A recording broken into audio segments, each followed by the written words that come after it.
इस सर्दी में मज़ेदार मटर कीमा की रेसिपी आज आपके साथ शेयर करूंगी। ये इतना चटपटा, लजीज और मज़ेदार बनता है कि जब आप इसको एक बार बनाएंगे तो बार बार बनाने पर मजबूर हो जाएंगे। घर वाले दो के बजाय चार रोटियां खा जाएंगे। ये इतना टेस्टी और मज़ेदार बनता है। तो रेसिपी को स्टार्ट करते हैं। Welcome back to my channel Furqan food secret. बिस्मिल्लाहिर्रहमानिर्रहीम। अस्सलाम वालेकुम।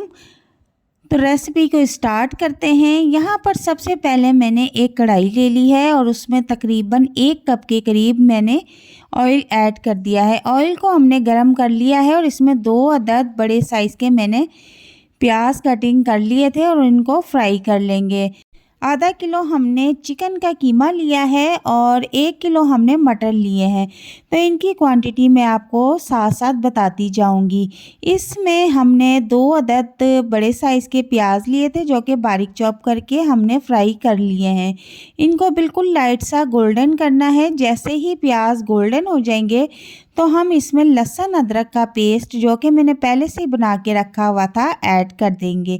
तो 2 से 3 चम्मच मैं इसमें लहसुन अदरक का पेस्ट ऐड कर दूंगी और इनको खूब अच्छी तरह से भून लेंगे ताकि लहसुन अदरक का जो कच्चापन है वो ख़त्म हो जाए। गोल्डन कलर होने तक हम इसको फ्राई करेंगे और इसमें मैंने तकरीबन हरी प्याज का भी इस्तेमाल किया है। इसका टेस्ट खाने में बहुत अच्छा लगता है और ये हमारे जिस्म के लिए बहुत फ़ायदेमंद होती है।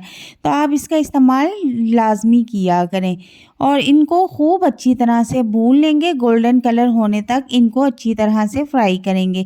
टेस्ट के मुताबिक नमक ऐड कर देंगे। 1 चम्मच इसमें हल्दी और 1 चम्मच सुरख मिर्च ऐड कर देंगे। आप चाहें तो अपने टेस्ट के मुताबिक मिर्च मसाला ऐड कर सकते हैं। यहाँ पर मैंने साबुत धनिया कूटा हुआ वो भी ऐड कर दिया है। अब इसको खूब अच्छी तरह से हम भून लेंगे और साथ साथ हमने इसको पानी का छींटा ज़रूर लगाना है ताकि जो हमारा मसाला है ये नीचे लग ना जाए। अगर ये जल गया तो हमारे खाने का टेस्ट बिल्कुल ख़राब हो जाएगा। तो यहाँ पर आपने हल्का हल्का पानी ज़रूर लगाना है। चूल्हे का फ्लेम भी हमने यहाँ पर नॉर्मल रखना है। अब यहाँ पर मैंने टमाटर की ग्रेवी बना ली थी। तो 3 अदद मैंने टमाटर लिए थे जिन्हें मैंने पेस्ट बना लिया था। थोड़ा सा पानी डाल के जूसर में पेस्ट बनाया था इसका और इसको इसमें ऐड कर दिया है और इसको भी अब अच्छी तरह से भून लेंगे। मसाले को अच्छी तरह से पेस्ट की शक्ल में हमने भूनना है। और ये मैंने चिकन का कीमा लिया है। चिकन का कीमा तकरीबन 500 ग्राम है, आधा किलो है। तो इसको अब हम मसाले में डाल के खूब अच्छी तरह से भून लेंगे। तो चिकन का कीमा है ये भूनते भूनते ही पक जाता है और बहुत टेस्टी मटर कीमा बनके रेडी होता है। अगर आप चाहें तो यहाँ पर बीफ का, मटन का कीमा भी यूज़ कर सकते हैं। सो मैंने यहाँ पर चिकन का कीमा बिल्कुल बोनलेस लेके और इसका कीमा कर लिया था और यूज़ किया है। तो आप चाहें तो इसकी जगह दूसरा कीमा भी यूज़ कर सकते हैं। इसको खूब 10 से 15 मिनट तक हमने भूनना है और इसको भूनने के बाद अब हम इसमें मटर डाल देंगे। मटर तकरीबन मैंने 1 किलो लिए थे और इनको छील के धो के अच्छी तरह से अब मैं कीमे में डाल दूंगी और इन दोनों चीज़ों को अब हम खूब अच्छी तरह से भूनेंगे।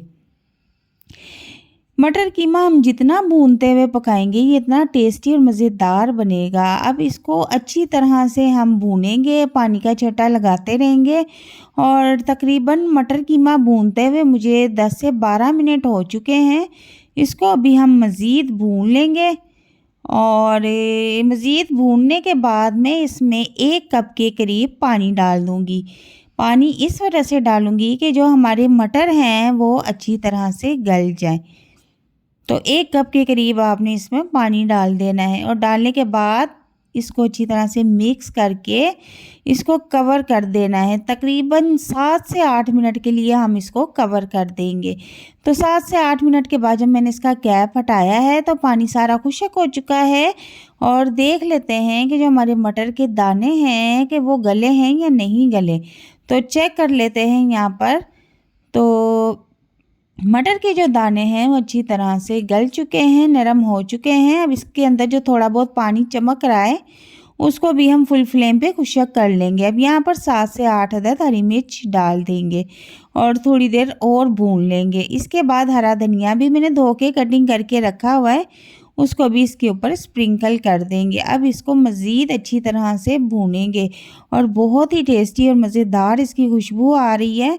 और अब हमारा ये जो मटर कीमा बिल्कुल रेडी है। बिल्कुल लास्ट स्टेज पे आपने तकरीबन आधी चम्मच के करीब या टेस्ट के मुताबिक पिसा हुआ गरम मसाला इसमें ज़रूर ऐड करना है। और अब इसके बाद इसको अच्छी तरह से फिर भून लेंगे तकरीबन 1 मिनट तक। और भूनने के बाद अब हमारा जो मटर कीमा है वो रेडी है। सिर्फ 2 से 3 मिनट के लिए इसको कवर करके मैंने रख दिया था ताकि इसका जो घी है, तेल है, ऊपर आ जाए। तो यहाँ पर आप देखें कि हमारा जो मटर कीमा है वो बनके रेडी है और बहुत ही टेस्टी, मज़ेदार, चटपटा बनके रेडी हुआ है। जब आप इसकी एक बार ये रेसिपी घर में ट्राई करेंगे तो यकीन करें घर वाले 2 के बजाय 4 रोटियां खा जाएंगे। ये इतना टेस्टी और मज़ेदार बनता है और बहुत ही चटपटा बनता है। इसको मज़ीद चटपटा बनाने के लिए मैं इसके ऊपर लेमन छिड़क दूंगी। और लेमन छिड़कने के बाद हमने साथ थोड़ा सा प्याज भी कटिंग किया था। प्याज कटिंग करके इसके साथ रखें आप, बहुत टेस्टी लगता है, इसका मज़ा दुबाला हो जाता है। तो अब इसको हम टेस्ट कर लेंगे। तो मैंने जब इसको टेस्ट किया था तो ये बहुत ही यमी बना था और उम्मीद करती हूँ कि आप भी जब इसको एक बार घर में ट्राई करेंगे तो बहुत आपको ये रेसिपी पसंद आएगी। और रेसिपी अगर पसंद आए तो मुझे कमेंट में ज़रूर बताइएगा कि आपको मेरी ये रेसिपी कैसी लगी। तो मिलते हैं नेक्स्ट वीडियो में एक नई और मज़ेदार रेसिपी के साथ। तब तक के लिए इजाज़त चाहती हूँ। अल्लाह हाफिज़।